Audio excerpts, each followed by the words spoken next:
스웨덴의 복지 의료 시스템을 자랑스러워하던 제가 한국에서 경험한 의료 서비스는 저의 모든 편견을 바꿔놓았어요. 최근 유럽 의료계에서는 한국의 의료 시스템이 새로운 화두로 떠오르고 있습니다. 실제로 OECD가 발표한 2023년 보건의료 통계에 따르면 스웨덴은 의료 서비스 대기 시간이 평균 3개월로 OECD 국가 중 최장 수준을 기록했습니다. 반면 한국은 평균 대기 시간이 4.7일에 불과했죠. 특히 주목할 만한 점은 한국의 심장질환 치료 성공률입니다. 한국의 주요 대학병원들은 심근경색 치료에서 98%의 높은 생존율을 기록하고 있는데 이는 세계 최상위권 수준입니다. 게다가 의료 비용은 스웨덴이나 미국의 10분의 1 수준에 불과했어요. 스웨덴 스톡홀름 대학의 도예 교수인 저는 이러한 통계를 직접 경험한 사람 중 한 명입니다. 심각한 심장질환을 앓던 남편의 치료를 위해 한국행을 선택했고 그 선택은 우리 가족의 인생을 완전히 바꿔놓았습니다. 복지국가의 시민으로서 자부심을 가지고 살아오던 제가 왜 스웨덴의 의료 시스템을 뒤로하고 한국을 선택했을까요? 오늘은 제가 직접 경험한 한국 의료의 현주소를 들려드리고자 합니다. 구독과 좋아요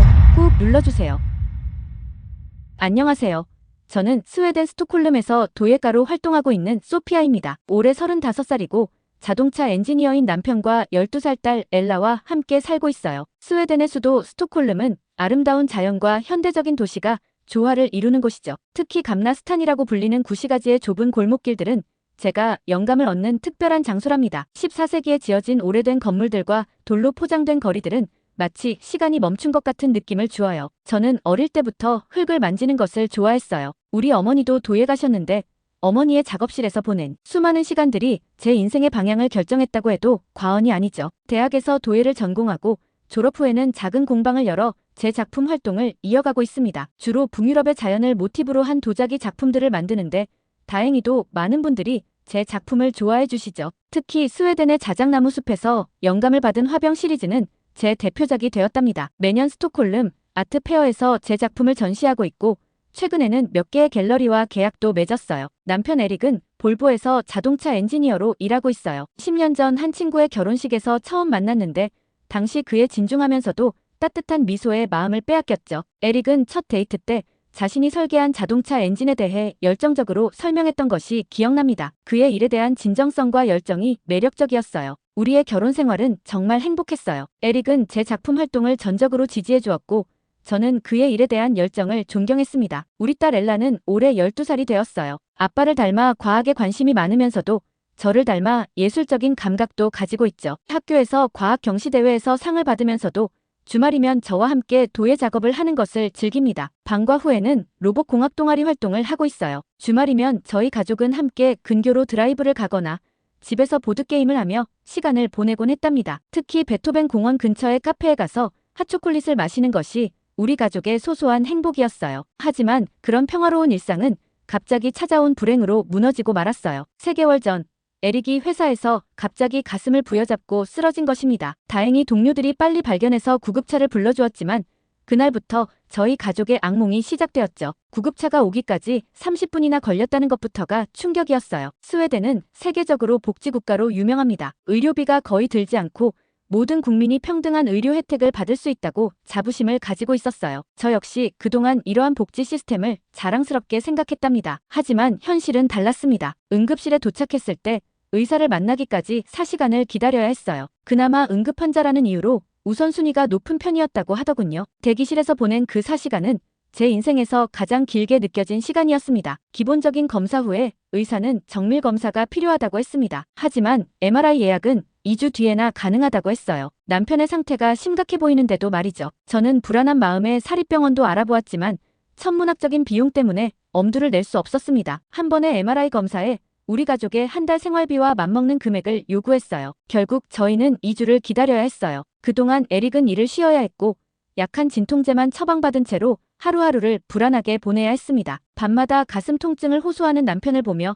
저는 무력감을 느꼈죠. 세계 최고의 복지국가라고 자부하던 우리나라의 의료 시스템이 이렇게나 부족하다는 것이 믿기지 않았어요. 엘라는 매일 밤 아빠의 건강을 위해 기도했답니다. MRI 검사 결과도 허탈했습니다. 의사는 심장혈관에 문제가 있는 것 같다며 더 상세한 검사가 필요하다고만 했어요. 하지만 또다시 긴 대기 시간을 이야기했죠. 저는 그날 처음으로 스웨덴의 의료 시스템을 의심하기 시작했습니다. 의사는 친절했지만 시스템이 그들의 친절을 무색하게 만들었어요. 매일 밤 인터넷을 뒤지며 다른 나라의 의료 시스템을 찾아보았어요. 놀랍게도 많은 유럽인들이 의료 관광을 위해 터키를 비롯한 아시아로 간다는 것을 알게 되었죠.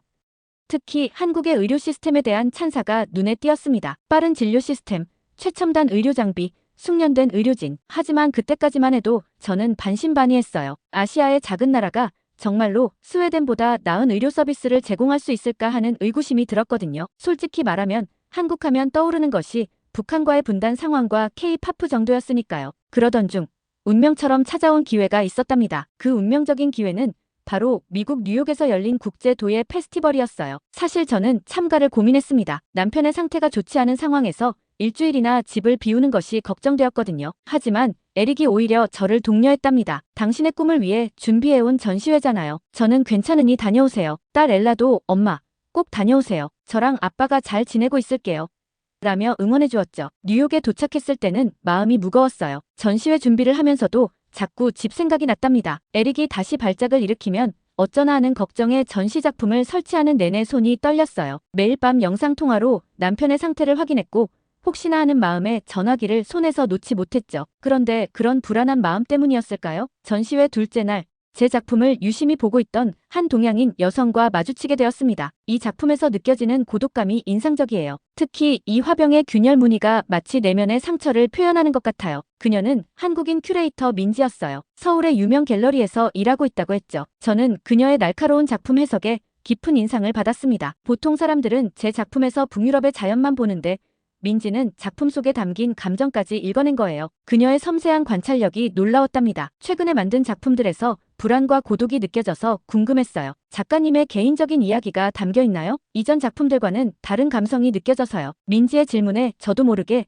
남편 이야기를 하게 되었습니다. 스웨덴의 의료 시스템 문제와 긴 대기 시간, 그리고 그로 인한 불안감까지. 처음 만난 사람에게 이런 이야기를 하는 것이 조심스러웠지만 민지는 진심 어린 관심으로 제 이야기를 들어주었어요. 그녀의 따뜻한 시선과 경청하는 태도에서 왠지 모를 신뢰감이 느껴졌답니다. 한국에서는 그렇게 오래 기다릴 필요가 없을 텐데. 민지의 말에 저는 귀가 솔깃해졌습니다. 그녀는 자세히 설명해 주었어요. 한국의 의료 시스템이 얼마나 발달했는지, 특히 심장질환 치료에서 세계적인 수준이라는 것을요. 서울의 큰 병원들은 당일 검사와 진료가 가능하고 필요하다면 바로 수술까지 할 수 있어요. 게다가 의료비도 스웨덴의 사립병원보다 훨씬 저렴하답니다. 실제로 제 아버지도 작년에 심장 수술을 받으셨는데 검사부터 수술까지 일주일도 걸리지 않았어요. 처음에는 반신반의했지만 민지가 보여준 자료들은 놀라웠어요. 실제로 많은 외국인들이 치료를 위해 한국을 찾는다는 것, 특히 중증 질환의 치료 성공률이 매우 높다는 것을 알게 되었죠. 민지는 자신의 태블릿으로 서울의 큰 병원들을 보여주었는데 그 현대적인 시설과 첨단 의료 장비들은 제가 알던 병원과는 차원이 달랐답니다. 우리는 전시회가 끝날 때까지 매일 만났어요. 작품 이야기로 시작해서 서로의 문화와 삶에 대해 이야기를 나누었죠. 민지는 제게 한국의 의료 시스템에 대해 더 자세히 설명해 주었고 실제로 도움을 받을 수 있는 방법도 알려주었답니다. 제가 서울의 큰 병원 심장내과 교수님을 소개해 드릴 수 있어요. 원격으로 먼저 상담을 받아보는 건 어떠세요? 교수님이 국제학회에서 만난 분이라 영어로도 소통이 가능하세요. 민지의 진심 어린 걱정과 도움의 손길에 저는 큰 감동을 받았습니다. 한국이라는 나라가 갑자기 가깝게 느껴졌어요. 전시회 마지막 날 민지는 제게 명함을 건네며 말했죠. 한국에서 뵙게 될 날을 기대하고 있을게요. 혹시 결정하시면 공항에서 숙소까지 모든 것을 제가 도와드릴 수 있어요. 뉴욕에서 스톡홀름으로 돌아오는 비행기 안에서 저는 계속해서 민지의 말을 곱씹어 보았어요. 그동안 찾아보았던 인터넷의 정보들과 민지가 들려준 이야기들이 머릿속에서 맴돌았죠. 무엇보다 민지의 진정성 있는 태도가 저에게 큰 신뢰를 주었답니다. 비행기 창 밖으로 보이는 구름을 바라보며 처음으로 진지하게 한국행을 고민하기 시작했어요. 집에 도착하자마자 남편에게 모든 이야기를 들려주었어요. 에릭은 처음에는 의아해했지만 제가 수집한 정보들과 민지가 보내준 자료들을 보더니 진지하게 고민하기 시작했습니다. 특히 한국의 심장질환 치료 성공률과 최첨단 의료 장비에 대한 이야기는 엔지니어인 그의 관심을 끌기에 충분했죠. 무엇보다 더 이상 이렇게 기약 없이 기다릴 수만은 없다는데 동의했어요. 하지만 소피아, 우리가 정말 한국까지 가도 될까? 언어도 다르고 문화도 다른 나라인데. 남편의 걱정스러운 목소리에 저는 오히려 더 단단한 확신이 들었어요. 이대로 몇 달씩 기다리며 불안에 떨고 있을 순 없었으니까요. 게다가 민지와의 만남을 통해 한국 사람들의 따뜻한 정을 이미 경험했답니다. 그날 밤 저는 민지에게 이메일을 보냈습니다. 한국 병원과의 원격 상담을 주선해달라고요. 답장은 놀랍게도 바로 다음날 아침에 왔어요. 서울의 유명 대학병원 심장내과 교수님과 화상 상담이 이틀 뒤로 예약되었다는 소식이었죠. 민지의 신속한 답변과 행동력에 또 한 번 놀랐답니다. 이제야 희망이 보이는 것 같았어요. 아마도 이것이 우리 가족에게 주어진 새로운 기회일지도 모른다는 생각이 들었답니다. 창밖으로 보이는 스톡홀름의 밤하늘을 바라보며 저는 처음으로 마음의 평화를 느꼈어요. 약속된 날 우리 가족은 함께 화상 상담에 참여했어요. 한국의 교수님은 생각보다 훨씬 자세하게 상담해 주셨답니다. 에릭의 증상과 스웨덴에서 받은 검사 결과들을 꼼꼼히 검토하시더니 더 정밀한 검사가 시급하다고 하셨어요. 특히 관상동맥 조영술이 필요하다는 말씀을 강조하셨죠. 하지만 그날 이후로 에릭의 상태는 더욱 나빠졌어요. 가슴 통증의 빈도가 잦아졌고 한번 통증이 시작되면 진통제로도 진정되지 않았습니다. 어느 날 밤에는 너무 심한 통증에 응급실을 찾았지만 또다시 몇 시간을 기다려야 했죠. 결국 진통제 처방만 받고 돌아와야 했어요. 여보, 더 이상은 안 되겠어요. 그날 밤 에릭의 얼굴은 평소보다 더 창백해 보였어요. 병원에서 돌아온 후 저는 밤새 민지에게 이메일을 보내며 한국행을 진지하게 상담했답니다. 민지는 시차에도 불구하고 바로바로 답장을 보내주었어요. 서울대학교 병원에 미리 예약을 잡아놓을 수 있어요. 숙소도 병원과 가까운 곳으로 알아볼게요. 걱정 마세요. 제가 모든 준비를 도와드릴게요. 다음 날 아침 우리는 가족 회의를 열었습니다. 식탁에 둘러앉아 진지하게 이야기를 나누었죠. 엘라는 처음에는 걱정스러운 표정이었어요. 학교는 어떡하죠? 친구들과도 헤어져야 하는데. 하지만 곧 아빠의 건강이 더 중요하다는 걸 이해했답니다. 아빠가 건강해지는 게 가장 중요해요. 저는 괜찮아요. 12살 딸의 성숙한 모습에 가슴이 뭉클했어요. 에릭도 마침내 결심을 굳혔답니다. 더 이상 이렇게 살 수는 없겠어요. 한국에서 치료를 받아봐요. 결정을 내리자마자 모든 일이 빠르게 진행되었어요. 민지의 도움으로 서울대학교 병원 심장내과에 예약이 잡혔고 병원 근처의 서비스드 레지던스도 구할 수 있었죠. 장기 체류를 고려해 월세로 계약했는데 스웨덴의 물가에 비하면 놀랄 만큼 저렴했답니다. 엘라의 학교에도 상황을 설명하고 휴학 절차를 밟았어요. 다행히 학교에서는 이해해 주었고 한국의 국제학교 정보도 제공해 주었죠. 에릭의 회사에서도 병가 처리를 해주었고 제 공방은 잠시 문을 닫기로 했어요. 떠나기 전날 밤 저는 집 안구석구석을 돌아보았어요. 언제 다시 돌아올 수 있을지 혹은 정말 돌아올 수 있을지도 불확실했죠. 하지만 이상하게도 두렵지는 않았어요. 오히려 설렘이 더 컸답니다. 민지는 거의 매일 연락하며 한국 생활에 대한 정보를 보내주었어요. 병원 근처의 마트 위치부터 식당 정보, 대중교통 이용법까지. 덕분에 낯선 나라에 대한 두려움이 조금씩 줄어들었죠. 특히 의료 통역 서비스가 있다는 소식은 정말 안심이 되었어요. 짐을 싸면서 문득 이런 생각이 들었어요. 몇 달 전만 해도 한국은 그저 지도에서나 보던 머나먼 나라였는데 이제는 우리 가족의 희망이 되어 있었죠. 뉴욕에서의 우연한 만남이 이렇게 큰 변화를 가져올 줄은 몰랐답니다. 출발 당일 스톡홀름 공항으로 가는 차 안에서 에릭이 제 손을 꼭 잡았어요. 고마워요, 소피아. 당신이 아니었다면 이런 결정을 하지 못했을 거예요. 저는 그저 미소로 답했지만 마음속으로는 기도했어요. 우리의 선택이 옳기를, 한국에서의 치료가 성공적이기를. 인천행 비행기를 기다리며 저는 민지에게 마지막 메시지를 보냈습니다. 내일 뵐게요. 그동안 정말 감사했어요. 걱정 마세요. 모든 게 잘 될 거예요. 내일 공항에서 뵐게요. 비행기가 이륙할 때 창밖으로 보이는 스톡홀름의 모습이 점점 작아졌어요. 12시간 후면 우리는 완전히 다른 세상에 도착하겠죠. 불안하기도 하고 설레기도 했지만 이제는 돌아갈 수 없다는 것을 알고 있었어요. 이것이 우리 가족이 선택한 길이니까요. 에릭은 비행기에서 잠들었고 엘라는 한국어 공부 앱을 열심히 하고 있었어요. 저는 비행기 창밖 구름을 바라보며 생각했습니다. 때로는 인생에서 가장 큰 위기가 새로운 기회가 되기도 하는 것 같아요. 그리고 그 기회를 잡으려면 큰 용기가 필요하다는 것도요. 12시간의 긴 비행 끝에 인천국제공항에 도착했어요. 피곤할 법도 한데 이상하게도 정신이 맑았답니다. 비행기에서 내려 입국장으로 향하는 길부터 저는 놀라움의 연속이었어요. 깔끔하고 현대적인 공항의 모습은 제가 상상했던 아시아의 모습과는 전혀 달랐죠. 입국 심사대로 가는 길에 있던 자동 열차도 인상적이었지만 더 놀라웠던 건 입국 심사 과정이었어요. 생체 인식 시스템으로 빠르게 처리되는 모습을 보며 에릭도 연신 고개를 끄덕였답니다. 스웨덴보다 더 발전된 시스템 같은데요. 입국장을 나서자 민지가 환한 미소로 우리를 반겨주었어요. 웰컴 투 코리아. 뉴욕에서 만났을 때보다 더 반가웠죠. 마치 오랜 친구를 만난 것처럼 자연스럽게 포옹을 나눴답니다. 민지는 에릭과 엘라에게도 따뜻하게 인사를 건넸어요. 차는 이미 대기하고 있어요. 먼저 호텔로 가서 휴식을 취하시죠. 민지의 세심한 배려 덕분에 우리는 리무진 버스가 아닌 편안한 승용차로 이동할 수 있었어요. 차에 오르자마자 에릭이 놀란 듯 말했죠. 이 차는 수소전기 차네요. 스웨덴에서는 아직 흔하지 않은데 인천에서 서울로 향하는 고속도로의 풍경은 충격적이었어요. 끝없이 이어지는 고층 빌딩들과 첨단 건물들. 스웨덴의 전원적인 풍경에 익숙했던 우리 가족은 입을 다물지 못했답니다. 특히 모든 건물에 설치된 LED 전광판들이 만드는 야경은 마치 미래 도시 같았어요. 예약한 서비스드 레지던스는 병원에서 도보로 10분 거리에 있었어요. 로비에 들어서자마자 직원들이 친절하게 맞아주었고 영어로도 완벽하게 의사소통이 가능했죠. 객실은 예상보다 훨씬 넓고 깔끔했어요. 주방 시설도 완비되어 있어서 장기 체류에 불편함이 없을 것 같았답니다. 내일 아침 9시에 병원 예약이 되어 있어요. 제가 데리러 올게요. 민지는 떠나기 전에 세세한 정보들을 알려주었어요. 근처 마트 위치, 식당 추천, 심지어 비상시 연락할 수 있는 통역 서비스 번호까지. 다음 날 아침, 우리는 설레는 마음으로 서울대학교 병원으로 향했어요. 병원 건물을 보자마자 우리 모두 놀라지 않을 수 없었죠. 마치 최신식 호텔 같은 외관과 규모였어요. 로비에 들어서자 질서정연하게 움직이는 사람들과 첨단 안내 시스템이 눈에 띄었답니다.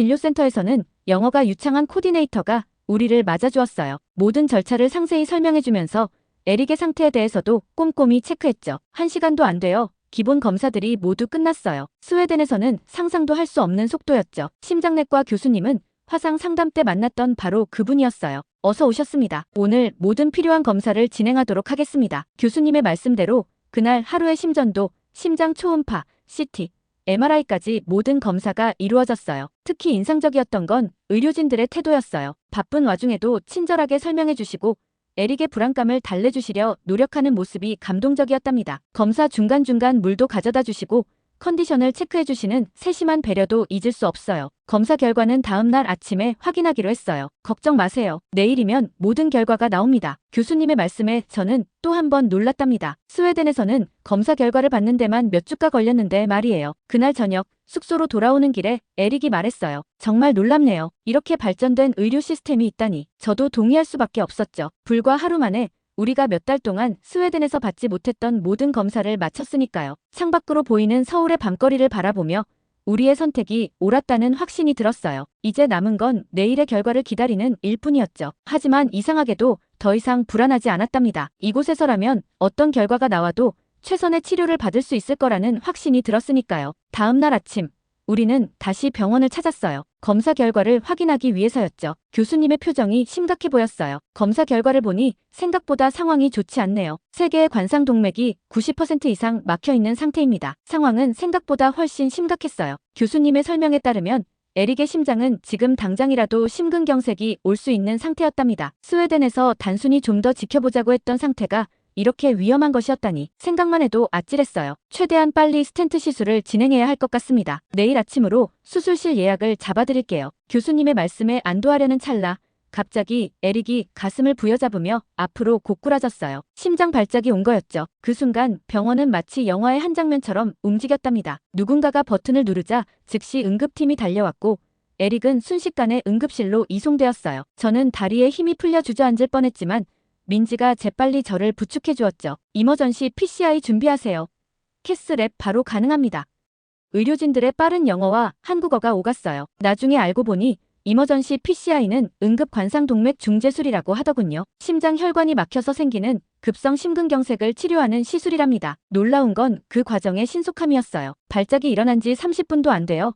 에릭은 이미 시술실에 들어가 있었고 의료진들은 막힌 혈관을 넓히는 시술을 시작했답니다. 응급실 한쪽에 마련된 가족 대기실에서 저와 엘라는 떨리는 마음으로 기다렸어요. 이 시간 후 주치의 선생님이 환한 미소를 지으며 나오셨어요. 시술은 성공적이었습니다. 세 군데 혈관에 모두 스텐트를 삽입했고 혈류도 정상으로 회복되었어요. 그 말을 듣는 순간 참았던 눈물이 쏟아졌답니다. 에릭은 중환자실에서 하룻밤을 보내고 다음 날 일반 병실로 옮겨졌어요. 놀랍게도 그의 상태는 급속도로 호전되었죠. 마치 가슴에서 무거운 바위가 없어진 것 같아요. 에릭의 얼굴에는 오랜만에 생기가 돌았답니다. 일주일 후 퇴원을 앞두고 병원비 정산을 하러 갔을 때 저는 또 한 번 놀라지 않을 수 없었어요. 응급시술부터 입원비, 약값까지 모두 포함한 금액이 제가 예상했던 것의 3분의 1도 안 되는 거예요. 게다가 외국인임에도 한국의 의료보험 혜택을 일부 받을 수 있다고 하더군요. 이게 정말 맞나요?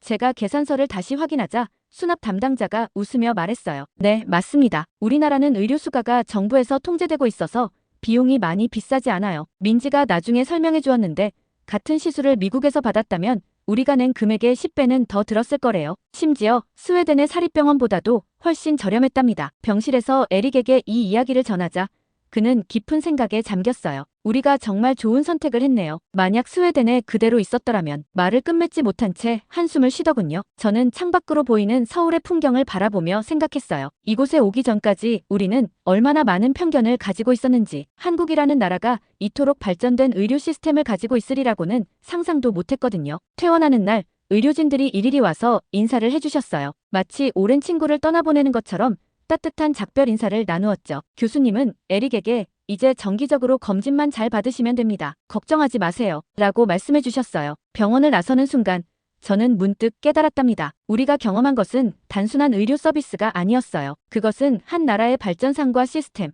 그리고 무엇보다 따뜻한 인간미가 조화를 이룬 결과물이었던 거죠. 퇴원 후 우리 가족의 한국 생활은 본격적으로 시작되었어요. 처음 계획은 에릭의 치료가 끝날 때까지 한 달 정도 머무는 거였는데 어느덧 새로운 삶을 꿈꾸게 되었답니다. 에릭의 회복은 놀라울 정도로 빨랐어요. 담당 교수님께서는 한국에서 최소 3개월은 더 지켜보는 것이 좋겠다고 하셨죠. 2주에 한 번씩 정기적인 검진을 받으며 에릭의 상태는 날이 갈수록 좋아졌어요. 퇴원 한 달 만에 가벼운 운동도 시작할 수 있었답니다. 여보, 이렇게 편하게 숨 쉬어본 게 얼마만인지 모르겠어요. 아침마다 한강공원을 산책하는 것이 에릭의 새로운 일과가 되었어요. 처음에는 10분도 걷기 힘들어했는데 이제는 1시간씩 거뜬히 걸을 수 있게 되었죠. 민지는 정말 천사 같은 친구예요. 덕분에 우리 가족은 한국 생활에 빠르게 적응할 수 있었답니다. 특히 제게는 더할 나위 없이 좋은 기회를 만들어 주었어요. 자신이 일하는 갤러리에서 외국 작가들의 작품을 전시하는 기획전이 있다며 제 작품도 함께 전시하자고 제안해 주었거든요. 소피아의 작품에는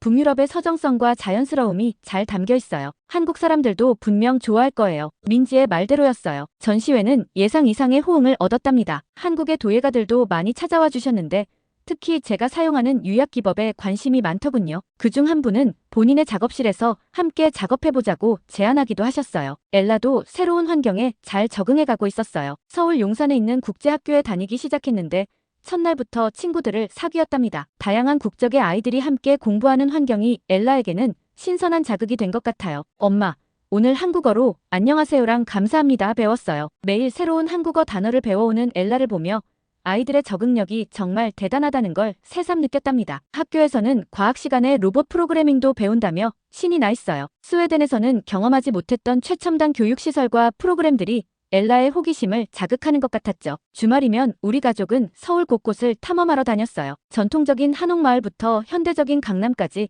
매번 새로운 모습의 서울을 발견하는 재미가 쏠쏠했답니다. 특히 남산타워에 올라가 바라본 서울의 야경은 잊을 수 없는 광경이었어요. 한국 음식에도 점점 익숙해져 갔죠. 처음에는 매운 음식을 피하던 에릭도 이제는 김치찌개를 즐길 수 있게 되었어요. 엘라는 특히 떡볶이를 좋아해서 학교 끝나고 친구들과 자주 사 먹는다네요. 여보, 이렇게 사는 것도 나쁘지 않죠? 어느 날 저녁 한강이 보이는 카페에서 에릭이 불쑥 던진 말이었어요. 저도 같은 생각을 하고 있었답니다. 우리 가족의 삶이 이곳에서 새롭게 시작될 수 있을 것 같다는 생각이요. 도예 작업도 새로운 영감으로 가득 찼어요. 한국의 전통 도자기에서 영감을 받아 새로운 작품을 구상하기 시작했죠. 특히 분청사기의 자유로운 표현 기법은 제 작품 세계를 더욱 풍성하게 만들어 주었답니다. 어느 날은 민지가 한국의 유명한 도예가님과의 만남을 주선해 주었어요. 그분의 작업실에서 전통 가마 소성 과정을 직접 볼 수 있었는데 정말 특별한 경험이었죠. 한국 도예의 깊이 있는 역사와 전통을 느낄 수 있었어요. 이제 우리 가족은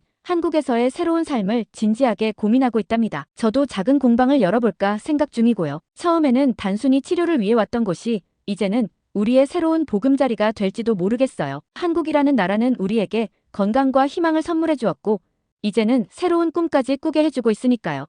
한국에서의 새로운 삶을 꿈꾸던 우리 가족에게 현실의 벽이 찾아왔어요. 비자 문제였죠. 관광비자로 머물 수 있는 기간이 얼마 남지 않은 상황에서 우리는 진지하게 이민을 고민해 보았답니다. 하지만 현실적인 어려움이 많았어요. 취업비자를 받기 위해서는 복잡한 절차가 필요했고 영주권은 더욱 까다로웠죠. 에릭의 회사에서도 복귀를 재촉하는 연락이 왔고요. 결국 우리는 스웨덴으로 돌아가기로 결정했어요. 하지만 이번엔 달랐답니다. 한국과의 인연을 완전히 끊는 게 아닌 새로운 형태의 관계를 만들기로 한 거예요. 민지가 좋은 제안을 해주었거든요. 제가 1년에 2번, 각각 3개월씩 한국에서 팝업 갤러리를 열면 어떻겠냐고요. 마침 그녀가 일하는 갤러리에서도 정기적인 외국 작가 기획전을 구상하고 있었거든요. 이렇게 되면 관광비자로도 충분히 활동할 수 있었죠. 그리고 에릭의 정기검진도 이 기간에 맞추면 되잖아요. 민지의 말에 우리 부부는 서로를 바라보며 미소 지었어요. 그래요.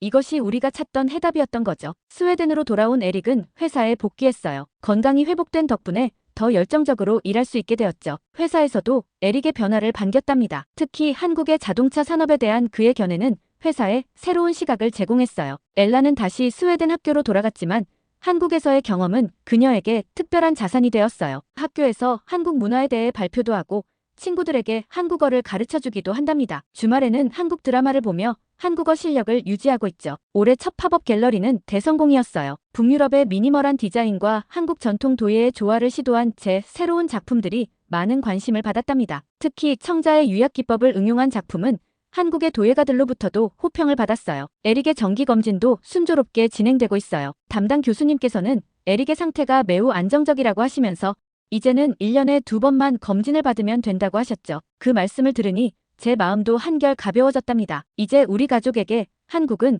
단순한 치료를 받은 곳 이상의 의미를 가지게 되었어요. 제2의 고향이라고 해도 과언이 아니죠. 봄에는 벚꽃이 필 때 찾아와 전시회를 열고 가을에는 단풍 구경도 하면서 두 번째 전시회를 여는 것이 우리 가족의 새로운 일상이 되었답니다. 민지와는 더욱 돈독한 친구가 되었어요. 제가 한국에 없을 때도 영상통화로 자주 연락하며 지내죠. 그녀는 이제 우리 가족의 일부나 다름없답니다. 가끔 사람들이 물어보세요. 한국에서의 치료가 없었다면 어땠을까요? 아마도 우리 가족의 삶은 완전히 달라졌을 거예요. 단순히 에릭의 건강뿐만 아니라 우리가 얻은 새로운 시각과 기회들, 그리고 소중한 인연까지. 위기는 때로 새로운 기회가 된다는 말이 있죠. 우리 가족에게 한국은 그런 곳이었어요. 예상치 못한 곳에서 찾은 희망, 그리고 그 희망이 만들어준 새로운 삶의 방식. 이제 우리는 두 개의 집을 가진 셈이에요. 하나는 스웨덴에, 또 하나는 한국에. 창 밖으로 스톡홀름의 하얀 눈이 내리고 있네요. 곧 봄이 오면 우리는 다시 한국으로 갈 거예요. 그곳에서 또 다른 이야기가 시작될 테니까요. 한국.